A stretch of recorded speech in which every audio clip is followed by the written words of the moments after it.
Ձեռք բերեք իտալական նրբագեղ ու բարձրակարգ սալիկների նշված տեսականին, վճարելով բացառիկ 4400 դրամ 1 քառակուսի մետրի համար։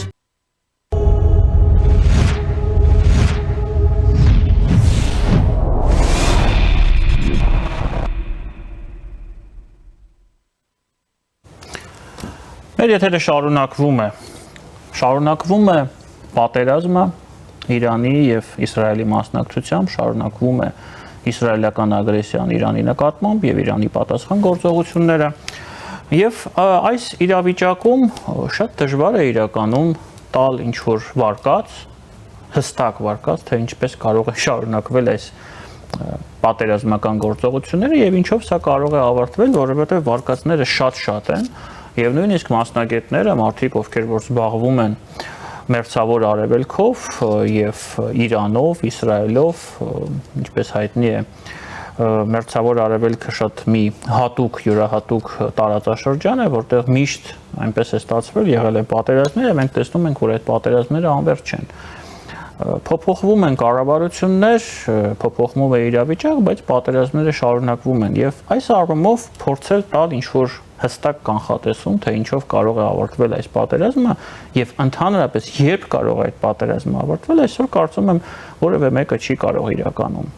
Եվ դրա հիմքում կան բազմաթիվ պատճառներ։ Թիվ 1 պատճառը, որի վրա ես կուզեի կենտրոնանալ և կենտրոնացնել ձեր ուշադրությունը, դա ԱՄՆ-ի մասնակցություն կամ չմասնակցությունն է այդ պատերազմում։ Չնայած Իրանը արդեն մեղադրում է Ամերիկայի Միացյալ Նահանգներին և անձամբ Դոնալդ Թրամփին, որ ԱՄՆ-ն արդեն մասնակից է, քանի որ տալիս է հետախուզական տվյալներ, պաշտպանում է Իսրայելին իրանական հրթիռներից եւ այլն եւ այլն։ Իրականում ԱՄՆ-ն դեռ ունի շատ մեծ գործիքակազմ, որը կարող է օգտագործել Իրանի դեմ, օրինակ իր նավատորմը, օրինակ բոլոր ռազմակայանները, որոնք կան տարածաշրջանում եւ ընդհանրապես բավականին լուրջ ներուժ ունի, որը կարող է Իրանի դեմ օգտագործել։ Մինչև այս պահը դա դեռ տեղի չի ունեցել եւ երևի թե գլխավոր հարցն է, ինչից է կախված պատերազմի հետագա ընթացքը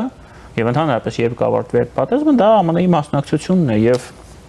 Թրամփի հապճեպ շտաբ լքելը Կանադայում G7 սամիտը և Վաշինգտոնում Սպիտակ տանը անվտանգության խորհրդի նիստ հրավիրելը խոսում է այն մասին, որ այստեղ եւս կան լուրջ տարաձայնություններ արդեն ամերիկյան իստեբլիշմենթի մեջ եւ ընդհանրապես պարզ չէ, թե ինչ դիրքորոշում ունի այս հարցում անձամբ Դոնալդ Թրամփը, որը այսօր ասում է մեկ բան, վաղը ասում է լրիվ այլ բան, որը ամիսներով փորձում էր Իրանի հետ հասնել համաձայնության միջուկային ծրագրի շրջանակներում եւ Իրանը գնում էր այդ բանակցությունների։ Մենք գիտենք, որ 5 փուլ է եղել Օմանի միջնորդությամբ եւ պատրաստվում էր 6-րդ փուլը, երբ որ նույն Թրամփը փաստացի դուրս եկավ այդ բանակցություններից եւ հնարավորություն տվեց Իսրայելին սկսել այդ պատերազմը, սա փաստ է։ Այս առումով սցենարները շատ են, վարկածները շատ են, ինչով կարող է սա ավարտվել։ Սա կարող է ավարտվել Իրանի միջուկային ծրագրի այս պահին նեյտրալիզացիայով, չեզոքացումով, բայց ոչ լիարժեք ոչնչացումով։ Եվ դա ընդունում են հենց իսրայելական փորձագետները ռազմական, որովհետև կան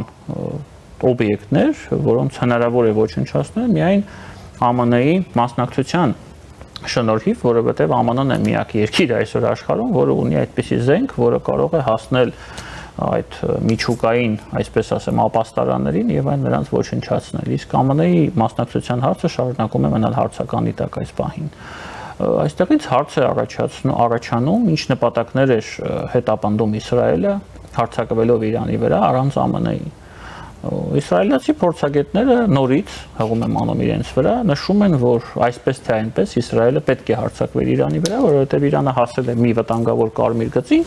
որից հետո նա կարող էր ունենալ միջուկային զենք եւ նույնիսկ նշվում է քանակ 10 հրթիռ, հասկանալի է թե ինչ կլինի Իսրայելի նման փոքր պետության հետ, եթե 10 կամ նույնիսկ 5 հրթիռները միջուկային լիցքով հասնեն նրա տարածքը։ Հարցը այստեղ ռետորական է, կարծում եմ։ Իսրայելցիները պնդում են, որ իրենց հարձակումը եղել է պրևենտիվ նպատակներ է հետապնդել, բայց չեն թաքցնում, որ դեմ չեն բոլորովին որպեսզի այսպես ասեմ ձեռի հետել, հա, այաթոլլաների ռեժիմը տապալեն, կղերապետությունը տապալեն Իրանում, որից հետո Իրանի հետ արդեն հնարավոր է լինելու խոսել դեպի այլ լեզվով։ Որքանով է այս նպատակը իրագործելի, հաջորդ հարցը։ Շատ դժվար է այդ հարցը։ Մի կողմից Իրանում կա բնակչության բավականին մեծ զանգված, որը միջև կոկորդը հոգնել է կղերապետությունից, չի սիրում այաթոլլաներին, մոլլաներին եւ ձգտում է դառնալ այն Իրանը,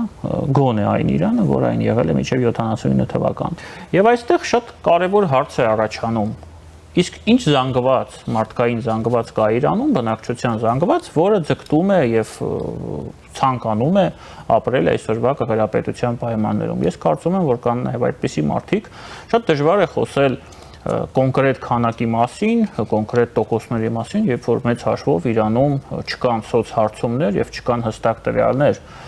բայց այն, որ այդպիսի մարդիկ կան, դա կարծում եմ իրականությունը, հակառակ դեպքում այն բոլոր փորձերը Իրանում հրահրել խժդժություններ եւ ազատվել այդ կղերապետությունից վաղուց արդեն կունենային լրիվ այլ ավարտ եւ կունենային հաջողություն, ինչը մենք չենք տեսնում։ Փաստորեն կա նաեւ մարդիկ, կան նաեւ բնակչության զգալի զանգված, որը այս ամենը ընդունում է, ընկալում է եւ որը դեմ չէ շարունակել ապրել այսպիսի պայմաններում։ Եվս մեկ հարց այս ամենի համատեքստում, որքանով այս պատերազմը, այս հրթիռային ավիացիոն հարվածները կարող են բերել մի իրավիճակի, երբ որ Իրանում կարող է սկսվել քաղաքացիական պատերազմ, որը կավարտվի կղերապետության տապալումով։ Սա շատ կարևոր հարց է եւ այս հարցի պատասխանը, որքանով ես հասկանում եմ, որևէ մեկը չունի։ Միանշանակ է, որ օրերից մի օր այդ կղերապետությունը, այաթոլլաների իշխանությունը տապալվելու է, բայց երբ է դա լինելու։ Այս տարի, 2 տարի հետո, 10 տարի հետո, միգուցե 30 տարի հետո, այդ հարցի պատասխանը որևէ մեկը չունի։ Եվ տպավորություն է ստեղծվում, որ Իսրայելի այս հրետակոծությունները, հա, ավիահարվածները այդ նպատակին չեն ծառայում։ Որովհետև կա եւս մեկ հանգամանքները շատ են, ստեյցը գալիս այդ վարկածների շատությունը, լիությունը։ Իրանը բազմազգ պետություն է, այնտեղ մեկ ազգ չէ։ Բելուջիներ են ապրում, թուրքախոս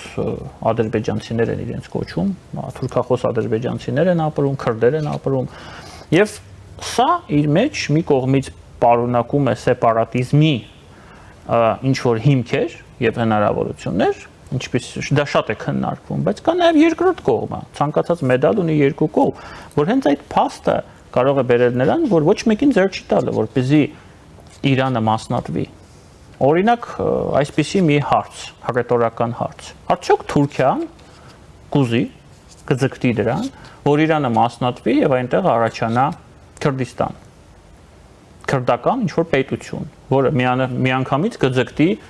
միավորվել Սիրիական Քուրդիստանի հետ, Իրաքյան Քուրդիստանի հետ եւ Թուրքական Քուրդիստանի հետ։ Արդյոք Թուրքիային դա ձեռնտու է։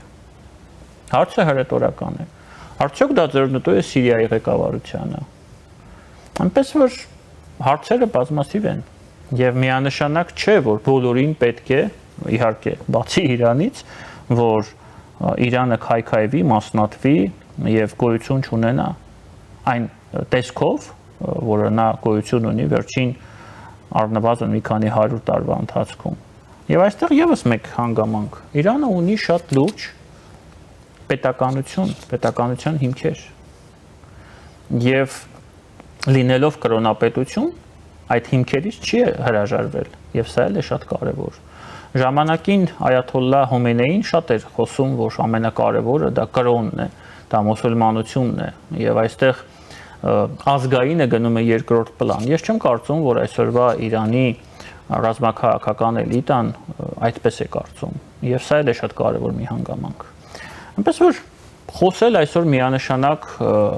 այն մասին եւ փորձել դա կանխատեսել, որ Իրանը կարող է գնալ հեղափոխության ճանապարհով եւ այնտեղ լինի ռեժիմի փոփոխություն, հնարավոր չէ։ Դրա համար այս պահին, գոնե այս պահին հիմքեր չկան։ Այո, այնտեղ խոճապ է, այո, Թեհրանից մարդիկ massայաբար փախչում են, փորձում են մայրաքաղաքը լքել, բայց դա չի խոսում այն մասին, որ ռեժիմը կարող է տապալվել եւ տապալվելու է հենց վաղը կամ միգուցե 2 շաբաթ հետո։ Այսպիսի հիմքեր գոնե այս պահին չկա։ Այնպես որ շատ բան կախված է ԱՄՆ-ի հնարավոր մասնակցությունից, բայց այդ մասնակցությունն էլ այս պահին վճռական դեր չի կարող ունենալ։ Այն պարզ պատճառով, որ Իրանում հնարավոր է իշխանափոխություն անել 2 ճանապարհով։ Մեկը դա ներքին ընդվզումն է, քաղաքացիական պատերազմն է, ինչի հավանականությունը կա, բայց դա միանշանակ չէ, միանշանակ սցենար չէ, խոսել այդ մասին այսօր հնարավոր չէ միանշանակ։ Եվ երկրորդը դա ցամաքային ներխուժումն է, ամերիկյան դեսանտ, իսրայելական դեսանտ, բայց Իրանը ունի շատ մեծ ցամաքային զորքեր, ահռելի մեծ բանակ, եւ հարց է, թե ինչ է լինելու, եթե Իրանի տարածքում սկսեն զոհվել ԱՄՆ-ի քաղաքացիներ եւ ինչպես դա օրինակ կընկալի այն նույն Դոնալդ Թրամփի հանրապետական էլեկտորատը, որին նախոստացել է, որ ԱՄՆ-ն ոչ միայն չի մտնելու նոր պատերազմների մեջ, այլ նաև կանի ամեն ինչ, որպեսզի դադարեցնի գոյություն ունեցող պատերազմները։ Այստեղ հիշենք Թրամփի այդ սև հումորը, ես դա այդպես եմ գնահատում, երբ որ նա ասաց, որ 1 օրում Ուկրաինայում պատերազմը կդադարեցնի, երբ որ դարձա նախագահ։ Այնպես որ վարկածները շատ են, բոլոր վարկածները մենք կարող ենք քննարկել, բոլոր վարկածները կարող ենք դիտարկել, բայց հիմնավոր հստակ որևէ վարկած այս պահին չկա։ Ես նույնիսկ հավանականության մասին չեմ խոսելու։ Եվ մեր արչև, մեր անվտանգային համակարգի արչև, պատասխանատուների արչև այսօր դրված է շատ լուրջ հարց, թե ինչին պատրաստվել, ինչպես պատրաստվել, արդեն հնչում են առաջարկներ փակել օրինակ Իրանի հետ սահմանը։ Ես չգիտեմ որքանով է դա նպատակահարմար։ Կարծում եմ, որ այս պահին երևի թե ոչ։ Կան նաև մտքեր, որ պետք է Հայաստան բերել միջազգային խաղաղապահներ, Եվրոպայից խաղաղապահներ, որպեսզի Ադրբեջանը եւ Թուրքիան չհարձակվեն Հայաստանի վրա, չբացեն Զանգեզուրի միջանցք եւ այլն եւ այլն եւ այլն։ Շատ լավ առաջարկ է, բայց առաջի հարցը, որը ինձ մոտ առաջանում է այս համատեքստում, դա հետեւյալ հարցն է. իսկ Եվրամիությունը պատրաստ է գնալ այդ քայլի։ Ես այդ հարցի պատասխանը չունեմ։ Հուսով եմ, որ պատրաստ է, բայց ես անձամբ այդ հարցի պատասխանը չունեմ։ Իսկ այդպիսի կոչեր հնչեցնելուց առաջ երևի նաև պետք է փորձել ակնկալել, թե ինչպիսին է լինելու պատասխանը։ Հակառակ դեպքում կարծում եմ այդպիսի կոչեր անելու որևէ իմաստ չկա։ Եվ երևի թե վերջինը, ինչի մասին ես կուզեի խոսել, այս պահին Ադրբեջանի հարձակման հավանականությունը Հայաստանի վրա այս պահին նույնն է, ինչը եղել է մինչև հունիսի 13-ը։ Իսրայելի հարձակումը Իրանի վրա, որևէ բան չի փոխվել այս պահին։ Եվ ես չեմ հասկանում այն մարդկանց, որոնք շարունակում են համառորեն պնդել, որ Ադրբեջանը նախապատրաստվում է, Ադրբեջանը ուժով մտնելու է, գրավելու է։ Ոչ, այս պահին որևէ հիմք այդպիսի պնդումների համար չկա։ Վաղը իրավիճակը կարող է փոխվել։ Մենք չգիտենք Իրանում ինչով է։ Ես ինչի եմ այսքան երկար խոսում Իրանի մասին, որովհետև դա շատ կարևոր է։ Մենք չգիտենք Իրանում ինչով է ավարտվելու այս ամենը։ Եվ ամենակարևորը, մենք չգիտենք երբ է ավարտվելու։ Եվ պետք է պատրաստ լինենք բոլոր սցենարներին։ Ես նշեցի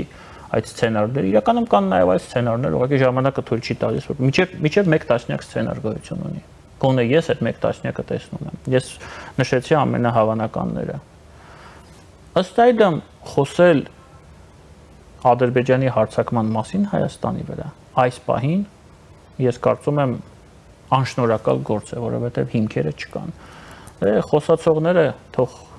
իրենց խղճի առջև պատասխան տան, ինչի են դա անում, ինչ նպատակներ են հետապնդում եւ որքանով են այդ խոսակցությունները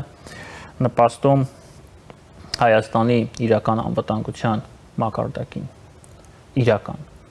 Ամեն ինչ էլ հնարավոր է, բայց ոչ այս պահին, որովհետև ես նորից եմ ասում, փոփոխություններ այս առումով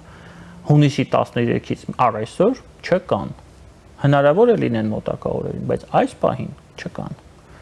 Բայց ցանկացած դեպքում մենք պետք է պատրաստ լինենք այդ բոլոր հնարավոր սցենարներին, որովհետև Իրանը մեր հարևան երկիրն է,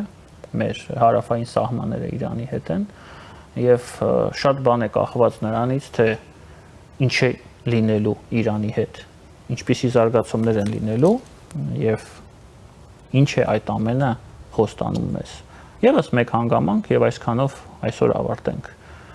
Ցանկացած կրիզիս, ցանկացած պատերազմ